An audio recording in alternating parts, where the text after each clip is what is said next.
Hello and welcome to Lexitecture, a podcast about word origins and histories. My name is Ryan, and in each episode my friend Amy and I bring a new pair of words to share their stories with each other and you. You can find our past episodes and the occasional blog post on our website at lexitecture.com. Follow along with us on Twitter and Facebook at Lexitecture, and if you really like what we do, you can support the show at patreon.com/lexitecture. Today's episode, Gay Blood. Before we jump in with words, we have new Patreon people. Hooray! Hey! So, Whoop, whoop. 2 new Patreon sponsors this time around. So, Christy Filipich and Anne Young. Hey, Christy. So, thank you very, very much in the house. to Christy and Anne. Yeah, it's great. They're awesome. All our Patreon sponsors are awesome. They all really got access to our Talk the Talk crossover episode, which was that's a lot so of fun. good. And hopefully people are enjoying that. If you want to join Christy and Ann and all the other awesome people, patreon.com/Lexitecture. Advertising over. Thank you very much, patrons. You guys are awesome. I don't know. Maybe you'll immediately edit this out because you think it's a terrible idea, but might it be a plan to ask our patrons what would they like to see in patron-only content? Yeah, that's what I sort of put up a couple of posts just kind of saying, if you have ideas, let me know. A couple of people just said, yeah, sure. Sounds good. We'll keep you posted. Some people said the bonus content is nice, but we're basically just, as long as you keep doing the show, that's what we're in it for, which is very nice. Yeah, very so nice. Yeah, I guess our going forward approach is we will do what we feel is cool and awesome, and we're just going to keep going until you guys tell us to stop. Us. Yeah. Like that's sort of how we go. That's kind of how I feel like we go anyway, just in general. Yeah, that's sort of our jam. Yeah. I believe I went first last time, and you said you were super excited about your word, so I am vicariously excited. So I am super excited about my word. I'll tell you why. Okay. Well, so one of the reasons why I'm really excited about this word is, for once, I have not been a crazy hot mess in terms of my research and planning. Okay. Just for once. Yeah. I think that's maybe one time that's happened. Once in a row. So if, once in a row. So, if you listen, we've talked about this before. We're quite fast and loose with the old research. That doesn't mean that we don't care about what we do. We absolutely do. But, I have 4.5 jobs. And sometimes, a lot of my research happens at night in bed when my husband is already asleep and I shouldn't really be on my phone because when am I ever going to get to sleep? That's a good kind of time slot for me to start to think about what words am I going to talk about and do a little bit of digging and see what's interesting and what's not. I saw a meme about that this week, which was something along the lines of, why can't I get to sleep? He thought to himself while shining a beam of pure information into his face from 8 to 10 inches away. And I'm like, yeah, that is pretty much my life. This damn insomnia. Bedtime, lights out. Bedtime, lights out. I wonder why they wear that colour in that film. Let's ask the Google. Just hook human knowledge straight to my brain. I have a lot of questions, just, generally. I have a lot of questions. So but this week I have not done that. In fact, my research has been so detailed for this word that I couldn't just rely on looking at the excellent source material that I usually look at and then flying by the seat of my pants.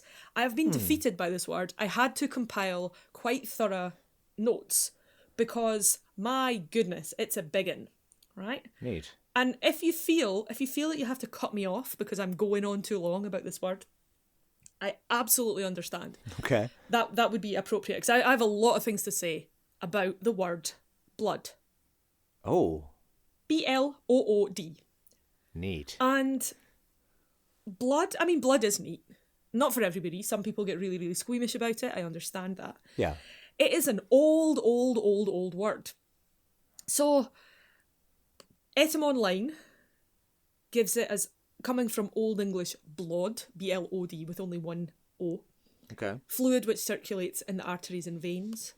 From Proto-Germanic blodam, Blodam, which is blood. And the meaning, in some senses, the meaning of this word has stayed really, really constant because it applies to a concrete, viewable, touchable thing. So, you can imagine blood is blood is blood. And as long as there have been humans, we have had blood. So the sense of the red stuff that comes out of us when you hit me with something sharp, that sense is as old as the word is. Right. Etymonline goes on to say that the etymology is a little bit unclear. So some sources will say that it comes from Proto-Indo-European root, which ultimately stems from the Proto-Indo-European root bel. That's Bhel. Okay. Which is a Pi root that we've talked about before. I couldn't remember where. I was looking back through old episodes to figure out where it was, but I couldn't find it. So bel has got 3 different senses. We have first to shine, flash, or to burn, and that it gives us words like blanch, flame, fulminate, effulgence, which is a lovely word, flammable. We then have bel number 2, to blow or to swell, which gives us words like balloon and ball and bollocks and phallus. Okay. And we also have the third, which is a Proto-Indo-European root meaning to thrive or to bloom, possibly a variant of Pi root bel, to blow or to swell. And so from this we get the sense of flowering or blooming. But we also have possibly Pi root blow, Bhlo, perhaps meaning to swell, to gush, or to spurt, or that which bursts out. So we have in Gothic bloth, blood, and bloma, flower. So we don't have any certain etymology of the word, and some linguists assume that because there is no clear root into Indo-European and into Proto-Indo-European, that in fact it has a non-Indo-European origin. Now, Etymonline has this to say, which I find very, very interesting. There seems to have been an avoidance in Germanic, perhaps from taboo, of other Pi words for blood, such as esen, source of poetic Greek ear, Old Latin acer, Sanskrit arsk, and Hittite eshar, also cru, which seems to have had a sense of blood outside the body or gore from a wound, which is the source of Latin cruor, blood from a wound, and Greek kreas, meat. It came to mean simply blood in the Balto-Slavic group and some other languages. I like this idea that blood was a taboo subject, something that couldn't be talked about and shouldn't be talked about. Yeah. And I think that, it makes sense. In the days when people were using Proto-Indo-European, assuming that Proto-Indo-European really ever existed at all, not a whole lot of healthcare kicking around. No, not much, And I wouldn't think. Blood outside the body, definitely not a good thing to be happening. Yeah. So, it's not hard to imagine that blood might have had a sense of that taboo. And, as I talked about, sometimes people are squeamish about blood. They don't even like to hear it talked about. Apologies if you're one of those people. This is going to be a long episode for you. Buckle up. Okay, buckle up. So Etymonline then goes on to talk about inheritance and relationship senses, which are also found in other languages like Latin and Greek. And these emerged by the mid-13th century in English. And we also have the fluid of life, the presumed seat of the passions. Blood has stood for temper of mind or natural disposition since about 1300 and has been given many figurative extensions. Yes, Wow, yes, yeah. it has. Yeah. Slang meaning hot spark or a man of fire. This is from Johnson. This is from the 1560s. Blood pressure attested from 1862. Blood money from 1530s. Originally money paid for causing the death of another. Now, Etymonline goes on to talk about some other expressions and phrases that we have regarding blood. It also mentions just vaguely the verb to blood, as in to smear or to stain something with blood. There is so much to talk about with regards to the noun blood. I don't think I'm even going to get to the verb today. Okay. So, OED, I am so damn grateful for the OED this week. Yeah. Oh, literally a fountain of knowledge, a fountain of blood knowledge.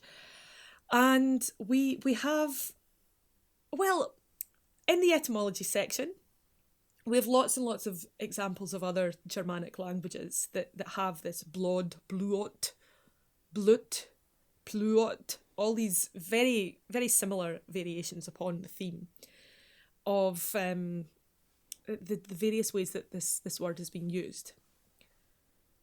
I'm wondering right now, should I just read the etymology entry from the OED? I think I'm gonna. Okay. So, we have here, cognate with Old Frisian, blod, meaning blood relationship, lineage, blood relative. Old Dutch bluot, meaning blood, complexion, kin, family, blood relative. Dutch blood, bloodshed, disposition or temper, kin, race, lineage, kinship.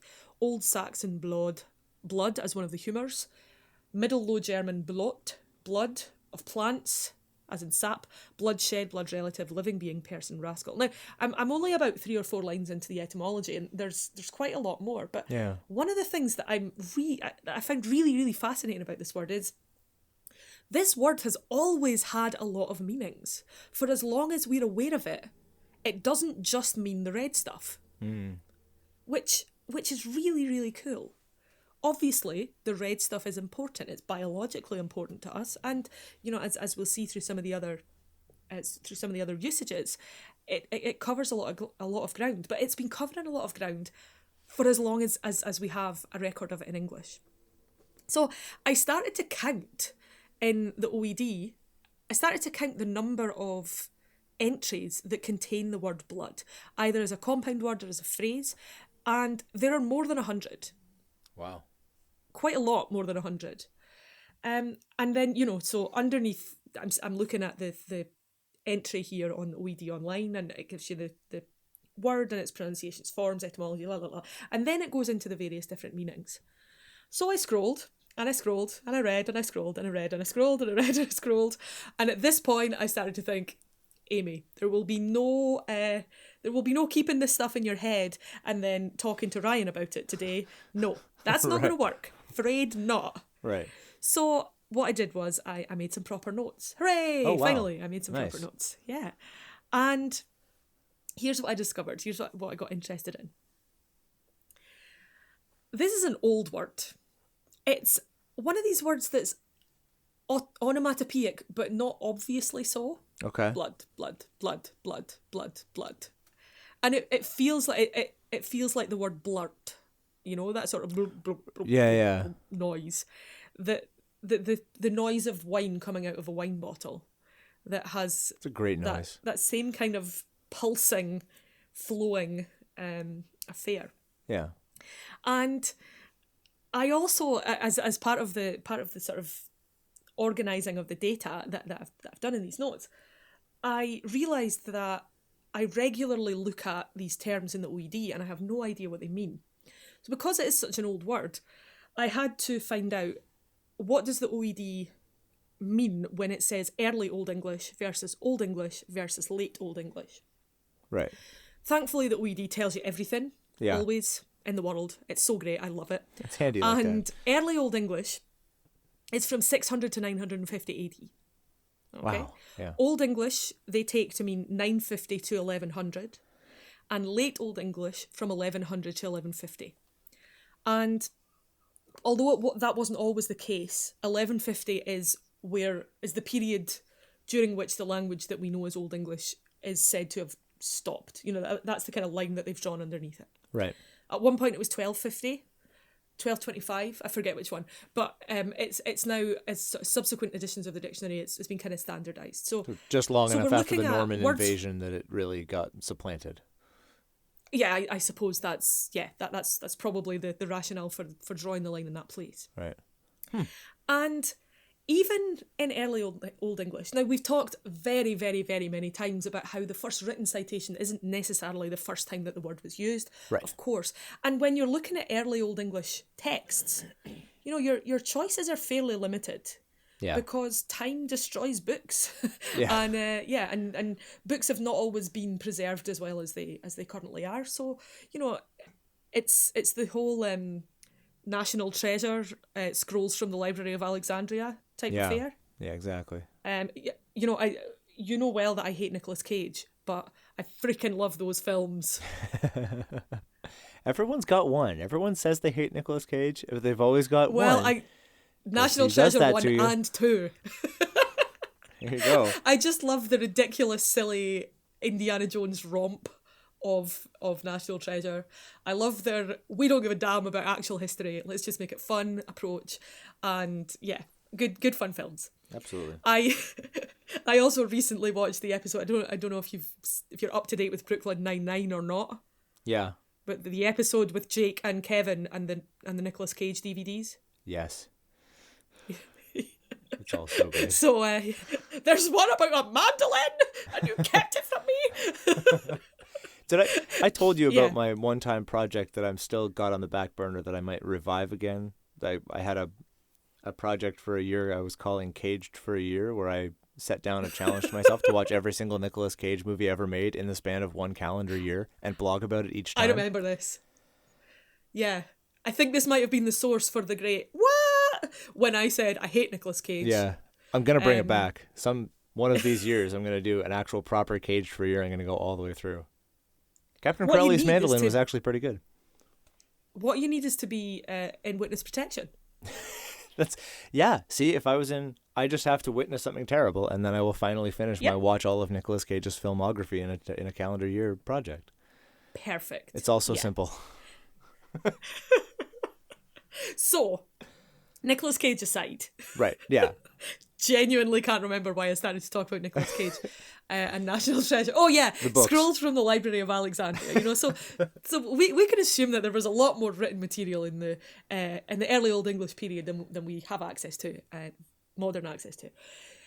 That being said, even though there are all these limitations to our knowledge about early Old English, in the early Old English period, blood still had 3 different meanings. Wow. So, it was the red fluid in the arteries and veins. Right. It was also your mental or emotional disposition, your temperament. Okay. And the sense of letting blood existed in the early Old English period too. So using leeches or bleeding, or, therapeutic, getting rid of some extra blood, because who needs that stuff? No, obviously. And then we move on to 950 to 1100. She says as if it's not an absolutely incredible period of time to talk about. Yeah. Oh, that old chestnut. There are a further 8 senses for the word blood. Good grief. In the Old English period that we have access to. Yeah, let alone the ones that got forgotten. Yeah, sure. We start to get into the sense of blood that's been shed, or blood that's going to be shed, or violence or murder, the fact of being killed, that sort of thing. Right. We then get, sort of pretty straightforward comparative meanings. So a liquid that resembles blood in colour being called blood. Okay. We also have responsibility for guilt or for bloodshed, which is still kind of used mainly in the sense of having blood on your hands. Blood on your hands, yeah. It dates from Old English.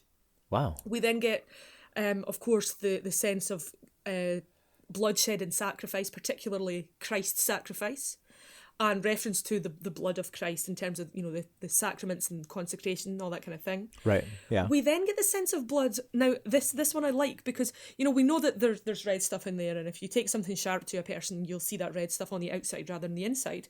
But in Old English, they were aware that this was the fluid that sustains life. So the idea of lifeblood, or the vital principle, that thing that your life depends on, starts to be discussed, starts to be used in that sense too.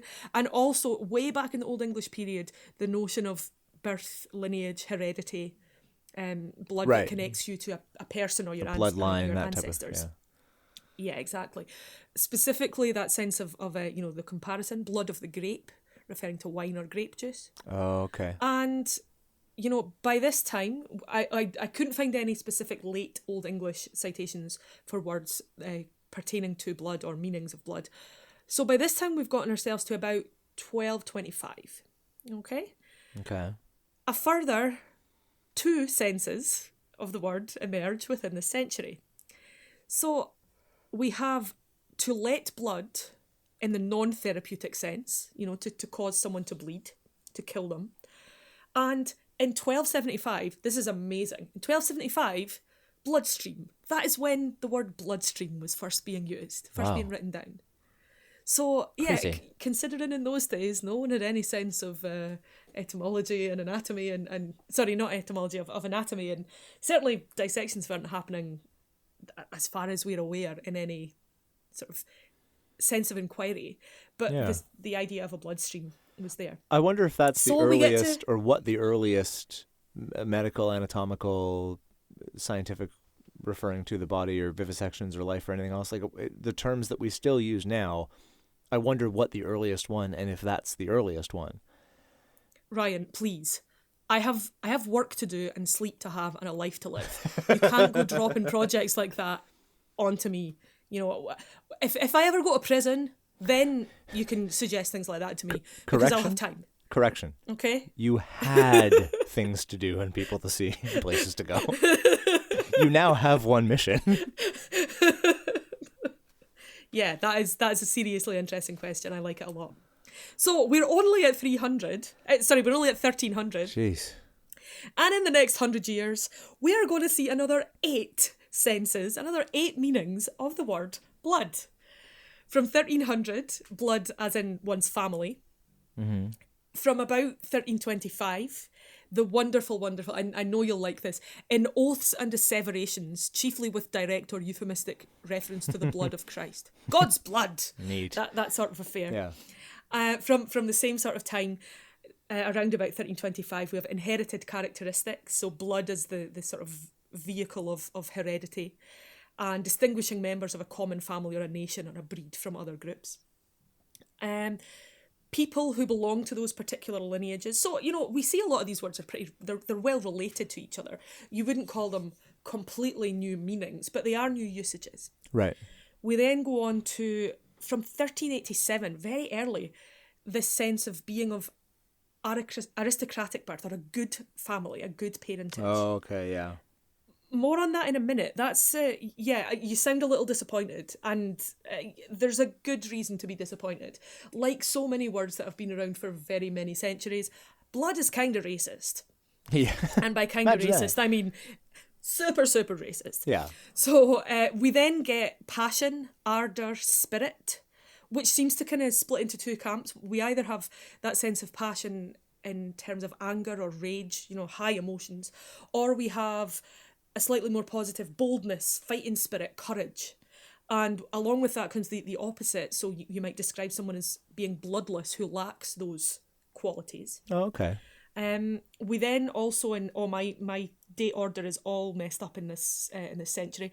We have a person with, it says here, a person with distinguishing word. In other words, a person, a living being, you could refer to as a blood. And then again, the blood of Christ. So we're only on 1400. Wow. And in the 1400s, we get another 6 senses of the word blood. Jeez. Like, blood is a good agent. It's the gift that keeps on giving. So in around about 1400, we get blood spilling. This one made me laugh quite a lot. Oh no, sorry, not blood spilling. I'm shooting my guns too early. I'll reel back a little bit. So we have blood spilling. My favourite 1400s usage of blood, given in the OED, is this phrase here: "to the blood," which is defined as to the point where blood flows, or figuratively to an extreme or painful degree, like to the quick. But what this made me think of, as I believe it should make any right-thinking person, is go for it. The Princess Bride? Yay! Exactly. To the pain? Not to the death, to the pain. And if you're not aware of that scene, and if you're not aware of that film, sort out your life. Yeah. Quite simply, sort out your life. Go watch it. Go to prison, watch that film. There's a lot of prison stuff today. I don't know what that's about. So, to the blood was being used around about 1400s. We then have the sense of a blood relative, and proverbial phrases that indicate that bloodshed causes more bloodshed. So things like blood will have blood, or blood requires blood, right, emerging as early as that.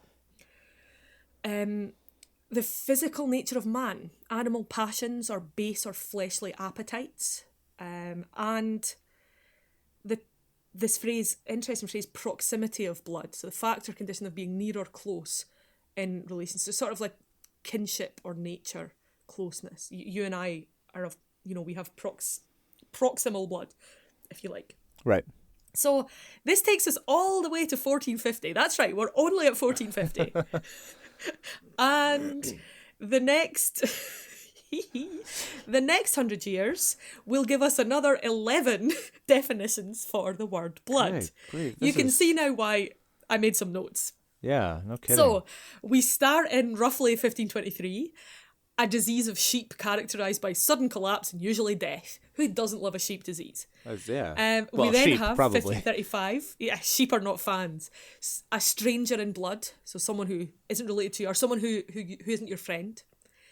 1567, blood spitting through disease, or illness. And then 1567 also, this phrase second in blood, or second of kin, which exists in Scots law from that period. And someone who's second in blood is, quote, one related in the second degree of consanguinity. So, in other words, your first cousin is second in blood. Right. And I believe that this term refers to, inheritance, basically. 1573 brings us the wonderful bloodcraft, which means a murderous conspiracy. And frankly, if there isn't a metal band out there called Bloodcraft, what is happening to the universe? Yeah, it's all wrong. And then from 1575, such a fascinating, I almost had the sense as I put these in date order of, it made me think of Kevin Stroud, History of English podcast. You really do get a sense of what must have been going on in the world for these different usages to be coming up. I then thought, I wonder if Kevin has an episode on blood, and he does. So Nice. it's called Flesh and Blood. I believe it's a fairly recent episode. As always, we always recommend Kevin's podcast. It's just fantastic. And it's actually the second time in the last so- 30 seconds that I thought of it too, because as you were saying, and in 1450, that's right, we're only up to 1450. I kept thinking about how he had planned his podcast for like a 1 or 2 year run, and then 6 years later he's almost at Chaucer. So yeah. Yeah, I love that so much. It's great. So we then get the sense of to be in blood. Now, this was originally a term applied to falcons and then later on to hounds. And it's this idea of having been given an initial taste of the blood of the prey that someone wants you to hunt. Right, okay. You Or got the sense. training an animal to hunt. Yeah, getting the scent, that same sort of thing. And you can also then have the figurative sense of being out of blood. So out of hunting condition or not having a taste for blood. Right. 1576 gives us to have one's blood up. In other words, to be in a state of rage or in the mood for a fight. And 1593 gives us make the blood run cold. I love that it makes me think of sort of schlocky horror films, but it's schlocky horror film type stuff has been around since 1593. 1594, this really made me giggle. So 1594 we have the citation of blood drinking. Okay. But it's not until 1630 that we get blood drinker. And I love the notion that people were just sitting around for 36 years going, so we know that blood drinking is happening, but what can we call the people who are doing it? What are we going to call these people? Who are these people? What do they, what makes them tick? Yeah, that's right. So we then get in 1594 to call for a person's blood, in other words, to demand that they be killed or to seek revenge upon a person. Right. And in 1599, a family descended from a common ancestor. So we've made it all the way to the 1600s, and there's plenty more to come. We got another 13 definitions in the 1600s. Another... Hold on, I can't count. Another 8 in the 1700s. When we get into the 1800s, things really, really sort of ramp up. And we have 26 new senses of the word blood between 1811 and 1893. We then have a further 16 in the 1900s. I couldn't find any in the 2000s. So, I would absolutely go through them all, but this is what I mean. This isn't an exhaustive list. There were more definitions in the OED entry for blood, but there were just too many to realistically deal with in a single episode. So a couple of things that sort of stood out to me as we go on from the 1700s. There's a very marked sense that from 1711 onwards, as we're looking at this list, that people start to get a lot more interested in lineage and pedigree Right. in this time period. So we have some that don't refer to this. We have, for example, the use of the word to mean a rowdy or a foppish young man, a rake or a dandy. Who doesn't love a dandy? And it says here it's rare and archaic in later use, except in the phrase young blood, which, you know, we might still use today. Right, yeah. But we have lots of terms of lineage and pedigree and being of good stock, inherited characteristics, having pride in one's nationality or race. And, you know, these things existed to an extent in the early Old English period, but this was not the focus of the word, most definitely not. We then have things like the delightfully terrifying, from 1791, blood knot, a multiple overhand knot of a kind formerly tied at the end of whips to increase the pain of the blows inflicted. Charming. And as we go on into the 1800s and onwards, things start to get really racist, basically. Right, of course. So we have this little nugget of how terrible the universe is. 1675, pure blood, defined by the OED as a person of unmixed origin. Defined as of unmixed origin, ancestry or descent, also in extended use. So at this point, pure blood means unmixed origin, unmixed unmixed origin, ancestry or descent. Right. However, the second sense given of the word pure blood from 1842, that's right, 1842, all the way from 1675, at which point that term began to be used for animals rather than people. Oh. Yeah. Yeah. So what I kind of got interested in is the sense of when did blood become a weapon to be used against people, if you like. So Right. We have blue blood from 1811, which is believed to come from the notion that people with white skin are able to see the blue veins at the wrists. You know, you can see the blood vessels, whereas someone with darker skin, it's not so easy to see that particular feature. 1817 gives us mixed blood. 1818, when I saw this, I was like, oh, what a horrible, awful term. And of course, it's Scottish. Gutter blood. A base-born or low-bred person, one of the rabble. Sir Walter Scott uses it. We get lots of fairly benign things. Blood coral, a type of coral. Blood vein, a type of moth. The notion of tasting blood, so an experience that stimulates further efforts to sort of recapture that initial success, or to be out for blood.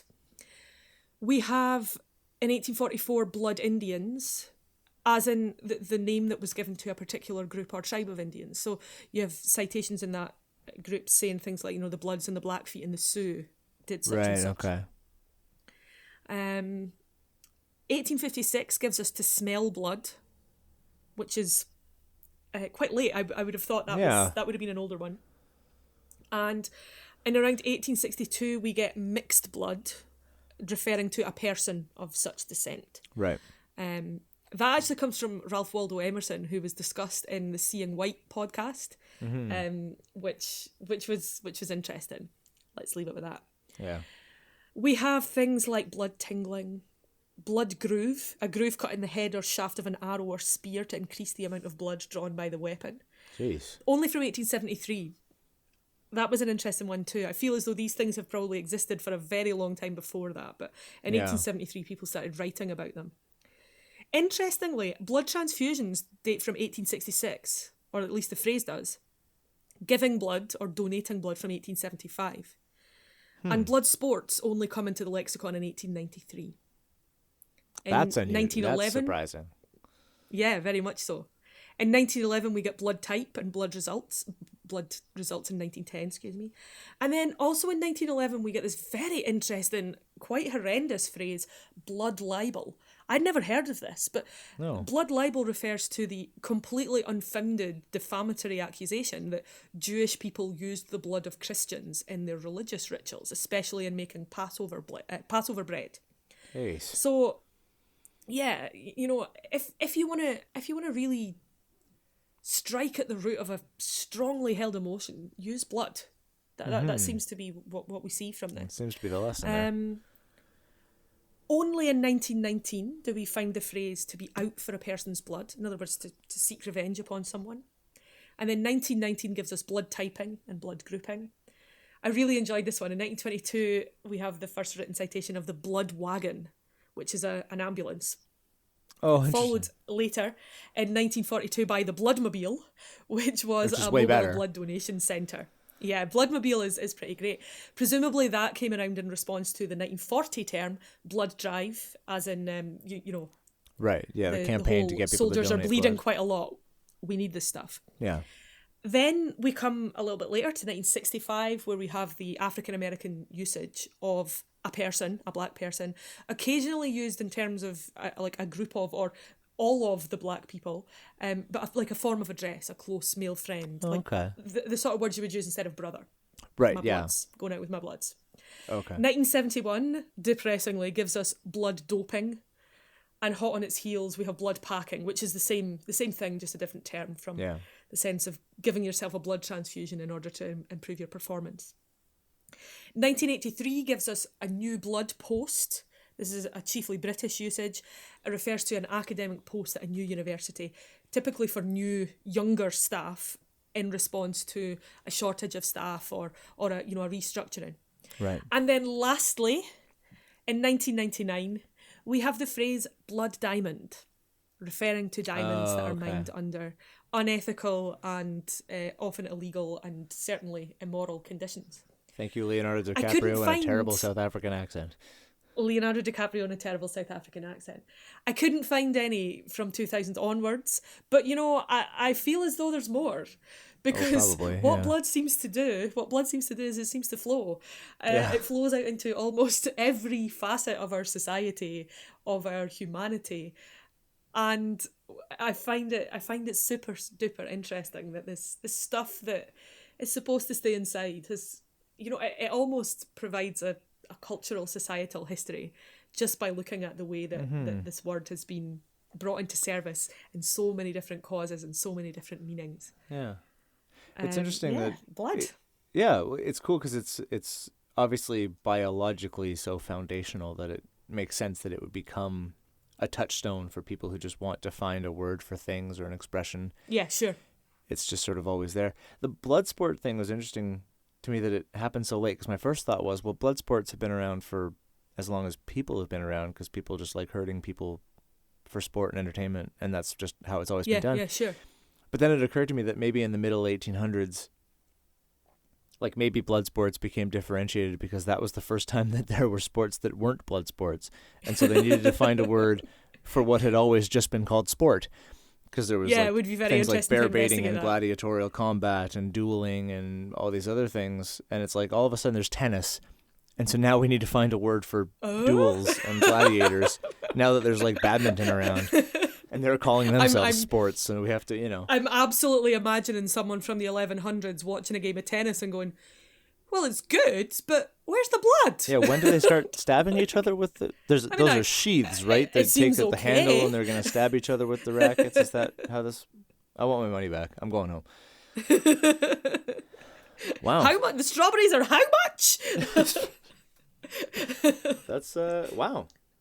Amazing. Yeah. That's what? A long and bloody history. Long and bloody history. And you know, like I'm absolutely cherry picking both out of the OED entry and cherry picking out of the notes that I've made, because there's just so many cool words and phrases that have come about. I might just keep randomly like throwing them into things. Yeah, just tossing them in. It's a liberal sprinkling as it goes along. Very cool. That was entirely blood tingling. Yeah, cool. So, my word today, I don't know if it's anyway, we just finished June, which was Pride Month, and so I thought belatedly, I was like, I should do this word. And we were going to be recording in June, and then we decided not to. We put it back a week. But as a couple of memes that I've seen talk about how at the end of Black History Month, people kind of go, I was just thinking about Black History Month. Now we don't have to worry, but we've done our deed for the year. Sort of the same thing with Pride Month. Pride, like during June, everything is rainbows and butterflies and inclusivity, and then July shows up, and it's like, well, good. Now we can go back to real life. So I have been a little bit. I feel like I've noted a lot more awareness and publicity and general acceptance of Pride Month this year particularly so, which is great, absolutely. And I've read quite a lot of things online about things like appropriation of Pride and people who are unaware of the sort of bloody struggle and history of Pride and the Stonewall riots and things like that. And it's interesting to now see, like Sainsbury's, which is a large supermarket here in the UK. It's a long established family business, been around since Victorian times, I think. And Sainsbury's, it was when it was in Edinburgh, they had a large prominent notice displayed outside saying, "We support LGBTQ plus customers and patrons." And I was like, oh, that's an odd notice. Yeah. I mean, I get it. I understand that they're like, we are doing our bit for Pride Month. We wish to underline the fact that this is the case. But like, honestly, and feel free, listeners, to weigh in with this if you think that I have an absolutely ridiculous point of view on this, because I'm not part of the LGBTQ plus community, and I like to be aware of the fact that there are situations where I talk about things where I'm perhaps not aware of the privileges that I enjoy. Right. So please feel free to call me out. But I'd kind of rather see shops putting up notices that say, "We do not support people to be humans and love who they want," because then I could avoid those shops. Then I could say, all right, okay, not going in there. I kind of assume that business owners don't discriminate against people whose sexual preferences do not mirror their own. That's sort of my base. And the world is not a beautiful, happy fairyland where that is the case, and I understand that. But yeah, I found that really interesting. Yeah. Let the bigots post their like the whole not wanted signs, and then you can just know which places not to go and buy your peaches. Yeah. It's like the whole Chris Rock routine about saying, people say, "I take care of my children." Yeah. And he's like, "You're supposed to. You're not supposed to go to jail. Yeah. I support Pride. Yeah, good. You should. Yeah. I guess it all goes back to that old things that go without saying sometimes need to be said, which you're right. is too bad. Sometimes they need to be said. Yeah, fair enough. Anyway, continue. So my word this time is gay. Oh, wonderful. And so the word gay comes basically straight from Anglo-Norman. It showed up, brought in from the French, and shows up in English as early as 1225. I'm just... I'm going to have to interrupt you. Yeah. Because I'm totally tickled by either gay blood or blood gay. Yeah. Exactly. This episode's title is going to be interesting either way. I'm trying to think of which way to do it, but by the end of it, hopefully I'll come up with something. So okay, sorry, my apologies. So the mid 1300s is where it sort of really gets going. Ultimate origin is unknown. Etym posits that it's possibly Frankish, related to the old High German word for pretty. Mm-hmm. But the earliest uses in English, so there's a cluster, and this cycles back to the idea that things are in use before they're in written use. Sure. So, and especially with something like this, you can tell it's been used for a while because it shows up in writing in a whole bunch of different contexts and meanings and uses, and so it's obvious that these were being used before and it developed into all these different uses. So the earliest English uses are, there was noble or beautiful, which was chiefly sort of a poetic, conventional poetic epithet for in praise of a woman. You would call her gay because she's noble or beautiful. That's 1325. 1375, bright or lively looking. more generally just good, like to the phrase "I have a good mind to do something." It would have been "I have a gay mind to do this thing," because the gay just meant good, more generally. Finely or showily dressed was sort of 1387. A little bit later, in the beginning of the 1400s, you get lighthearted and carefree. There's a very brief window of uses where it takes on sort of a more negative, wanton, lewd, lascivious, which I'm sort of picturing, as in a lot of the cases, most people going lighthearted and carefree, and the people for whom being lighthearted and carefree is bad, they are the ones writing that they are wanton, lewd, and lascivious. So that makes perfect sense to me. Yeah, it seems to make sense, but I don't have any textual backup and proof of that. But that's my thought. It's also used as an adverb to be in a gay mood, to be joyously, brightly or showily, or a noun. A gay was a noble or beautiful lady in the early 1400s, and then later on, anything that looks bright or showy was a gay as a noun. And so there's loads of different definitions and uses in English, basically right from the word go.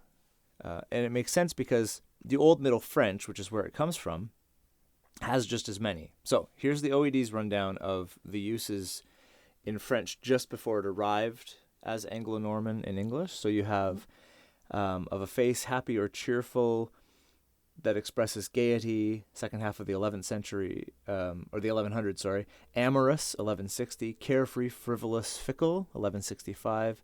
Licentious, lascivious, lewd, 1165. So there's that carefree, frivolous in 1165, and then licentious, lascivious, and lewd, also 1165. So there's that parallel thing. Because as soon as something is good, people have got to make it about sex. People who are complaining about it being good, and those people shouldn't be having fun, and therefore they're lewd and lascivious. Yeah. Yeah, exactly. Interestingly, of an animal's coat, speckled, in 1170, a good-looking human body, about 1220, a spirited or frisky horse, about 1230.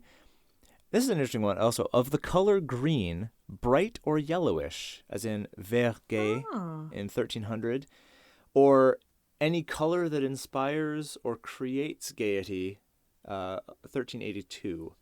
So that's a beautiful rainbow pride flag type definition. Yeah, right, exactly, yeah.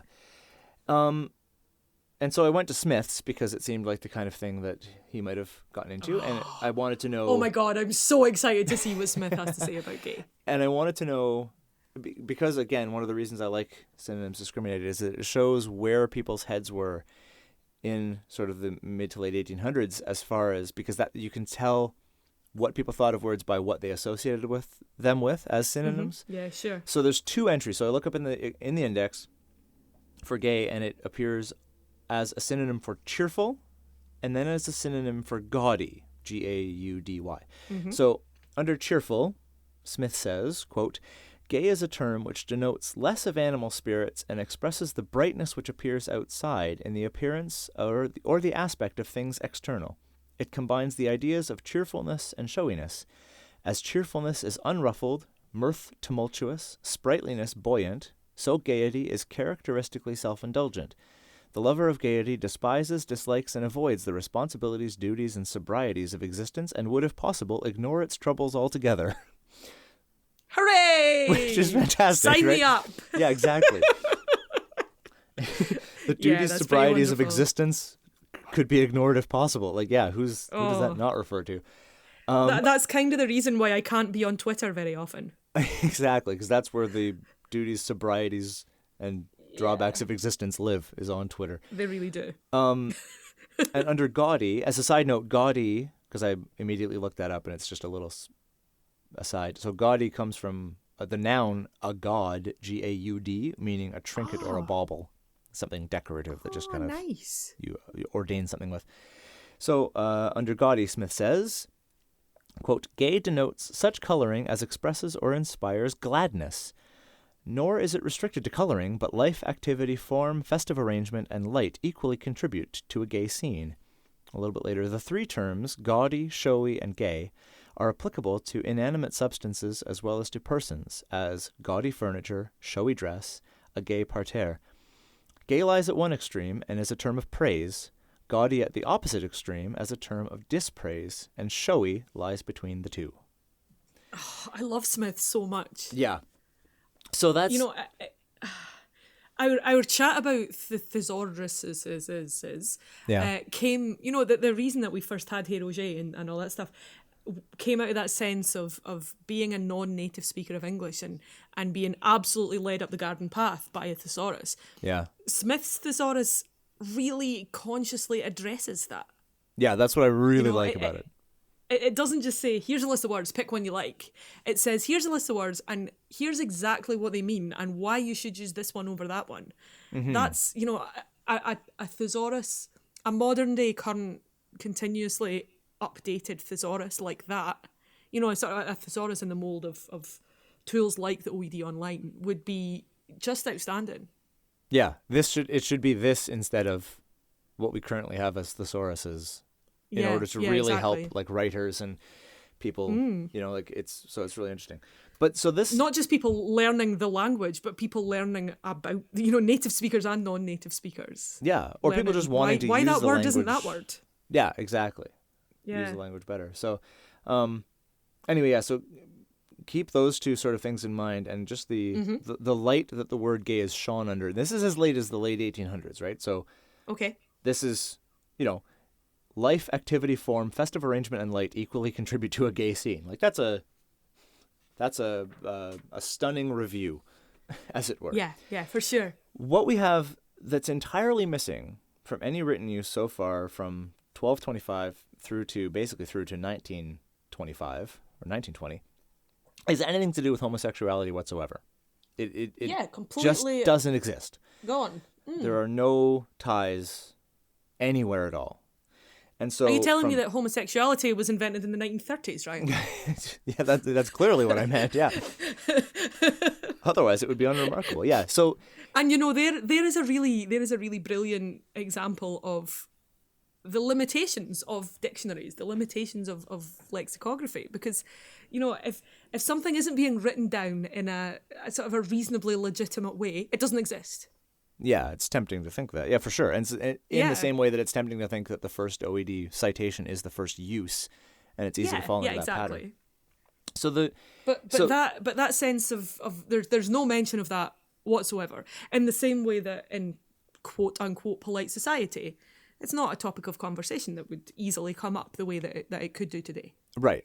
Now that's obviously not to say that there weren't words, neutral, positive and negative for homosexuality over those centuries. It's just that this particular word exists like 100% siloed off from anything else. And it doesn't actually show up concretely. And it starts in the US in the OED. And the first OED, they've got a couple citations from the 20s and 30s, but they're not explicit, and it's in that gray area where it's starting to be used. And so it says that it could be anachronistically considered to be using the word gay to mean homosexual when they actually weren't. And so the first direct citation where it's very explicit is from a 1941 academic study called Sex Variance, a Study of Homosexual Patterns. And it identifies the word gay as a sort of endonym that the homosexual community at the time, and for the couple decades before that, was using for themselves fairly commonly, before it became a term more widely used, which didn't happen until basically the 50s. So from the 20s to the 40s in the US, that's when it became adopted, and it became adopted seemingly very consciously by what we now call the gay community, which is kind of interesting because it's in purely a sense of embracing all those positive things about the word itself, right? So that's where it's coming from, and then it gets adopted as a name, an endonym. And then it's basically as of sort of the 1980s, there were words, and then in the 50s it became applied to homosexuality, and then between the 50s and the 80s, it became so widely used and so strongly associated with homosexuality that there's a 1980 book cited in Edom Online that reports that a word sounding and looking almost exactly like the English word gay was being used in English, French, Dutch, Japanese, Swedish, and Catalan. And so it's really taken off, this thing. Well, I think that when you have I hesitate to use the word scene because, it's society and homosexuality and the history of all that. It's more complex than simply the scene in that scene, particularly when you're talking about a way of life that was criminalized until relatively recently. Right. And still is in a lot of places. And in some cases, yes, still is. But it's that whole sense that just because nobody was talking about it, just because nobody was writing about it, doesn't mean it wasn't there. So as soon as we gave it a name that was sort of as soon as a scene emerged that was able to give itself a name, yeah, why wouldn't that name go far and as you say, really take off? Absolutely, yeah. It's not just about here is a word for a thing. It's here is a word for a thing that we haven't really had a word for before that we were able to use. So now that we have that, let's use it. Let's use it everywhere we can. Yeah. Yeah, exactly. And it's that's perfect, right? Because it's this sort of this. Well, you said it perfectly. Yep. There's a great word that they've adopted for that community has adopted for itself, and then it becomes huge because finally there's a thing you can put utterance to, which makes perfect sense. It's only natural. Edom Online wraps up its coverage of the word gay by talking about making a note to being used as a teen slang for bad, undesirable, etc. A synonym for stupid or useless or whatever. And it says that it's used since 2000, which is interesting because I'm sure that you said that because I can well remember it being teen slang I wasn't a teenager in the late 80s, but I was aware in the late 80s, and I can definitely remember it being used in the late 80s and 90s as a slang to not strictly refer to something. Like nobody was calling the thing they were mad at homosexual, but they were using the word gay in that negative epithet context. It's an interesting one, isn't it? Divorced from sexuality well before 2000. Yeah. I remember going to see the comic Dylan Moran, the guy he's in Black Books, the series Black Books. He also appears in films like Shaun of the Dead. Right. And he's a great comedian. I really, really like him. But he talked about the way he described it was, when I say it's gay, I mean it in the strictest playground sense of the word. Right. And he was seeking to kind of weed out that sense of, when I use that word, I'm being homophobic. And while I absolutely identified with that sense of what he was saying and have used that word in that sense before, I think it kind of, for me, it became a word to use that I wouldn't use in public, but I would use to somebody I knew who was aware that I wasn't being homophobic. Right. You know what I mean? Like I wouldn't just casually trot that out in a public place or when meeting people I didn't know. I think I'm aware of the. I think I'm aware of the fact that it's all very well to say, "Oh, I didn't mean it like that," when to someone who the word has been applied in perhaps a pejorative sense or a downright insulting and unpleasant sense, I don't know that I get to decide if I mean it like that or not. Yeah. Does that make sense? I mean, the other thing, it was interesting because a while ago, a few months ago now, there are two people I know, one of whom has a developmentally delayed brother, and one of them whose brother is gay.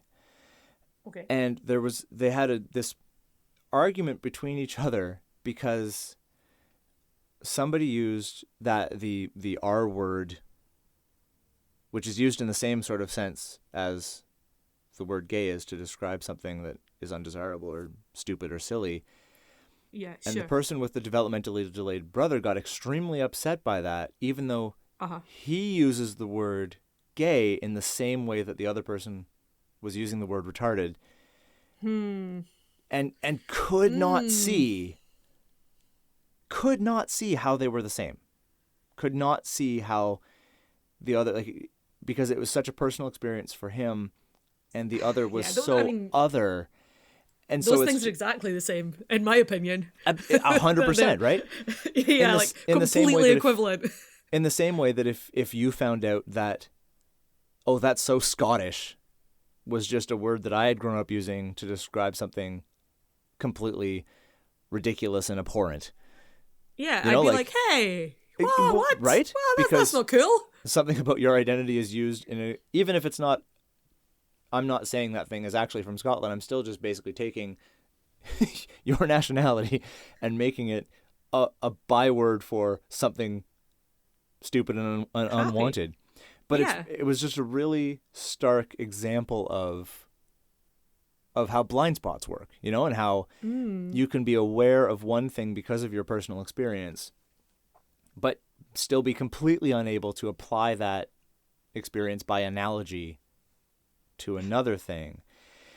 And the other thing that this sort of struck home to me is how many times over the course of these, I guess we're on episode 43 now, of these 43 episodes have we come across in the historical rundowns of words, basically from episode 1 with nice, where you suddenly see for several decades or even longer, for a century or more, the word takes on this meaning that has nothing to do with the original meaning, but is a pejorative sense of it. Yeah. It stays around for a while. Language is mean. And then goes away. So it's really interesting to be living at what I do actually think is the tail end of that period of several decades where people just decided meanly to use this word and apply it as a pejorative word, divorced from its original meaning. You know what I mean? Like, it's interesting to be in the middle of that. I feel like, if for example, as a teacher, if I was to walk into a classroom full of teenagers today in 2019, if I was to use that word in that context and say to them, oh no, but I don't mean it like that, they wouldn't think that was cool. Yeah. And I feel like, what one of their peers saying that would be called out on that. Mm-hmm. That would be recognised rightly as homophobia. Maybe not outright intended homophobia, but nonetheless, language, and we've talked about this before. The language of insult and the language of oppression is incredibly multi-layered and highly dependent on context. But at its root, language that oppresses people isn't okay. Yeah, exactly. Whether you meant it, whether the context was this, that, or the other, and I'm not the police of the world. I'm not telling people what to say and what not to say. I'm saying what I think about it. And I watched Ali Wong's stand-up specials on Netflix over the weekend. Okay. I don't know if you know Ali Wong. I found her incredibly hilarious. I watched. Nice. There's a sort of a Netflix cheesy rom-com affair that she's in and that she wrote called Always Be My Maybe. I watched that because my husband was away and he would never watch a film like that. So I watched it by myself. And I liked her so much that I then watched both of her comedy specials, and I was a bit disappointed that there wasn't any more. But she's a really interesting comedian because she is Asian American, and in both of her comedy specials, I think they were filmed like 2 or 3 years apart, in both of them she was heavily pregnant, 7.5 months pregnant. Wow. And she is fucking fearless. She says what the hell she wants to say. Like, really brilliantly, wonderfully fearless. I think uncharacteristically so for a lot of female comics. And so she talked about how, let me get this right, she is half Chinese, I think half Filipina, and her husband is she's half Chinese, half Vietnamese, and her husband is half Filipino, half Japanese. And so she talks about how both of them have high-class Asian and not so high-class Asian heritage. Right. And so there were a lot of occasions during her stand-up where I had cause to think no one else could get away with saying what she's saying. But it's hilarious that she's saying it, and the sentiments that she is exposing through her, clearly very self-conscious, unique position to say things like this. It's interesting for a lot of different reasons. So what she'd said, for example, she said, I mean, you know, so I'm half Chinese, half Vietnamese. My husband's half Filipino, half Japanese. So while we're at home together and nobody else is around, we just shit on Korean people all the time. You know, and like, that's funny, and it's real. And you know, I'm sure that's not the exclusive topic of conversation in their household. But what I mean is, what you say in the privacy of your own home to somebody else who knows what you mean and knows what sort of wavelength you're on, and whether or not you intend it to be funny or whether you're being sarcastic, or, you know, my husband and I like really, really horribly bad taste jokes. Right. And the way that we talk to each other often reflects that. But that's different to just being a dick to somebody who you don't know, whose life you're not aware of, whose lifestyle you may inadvertently be judging or condemning. Not okay. Not okay. And that's it for another episode of Lexitecture. To get in touch with us about something you heard this episode, you can email us at words@lexitecture.com. You can also follow along and talk to us at Lexitecture on Facebook and Twitter, and at Lexitecture Podcast on Instagram. For back episodes and the occasional blog post, visit us at Lexitecture.com. Thanks very much, and we'll talk to you again soon.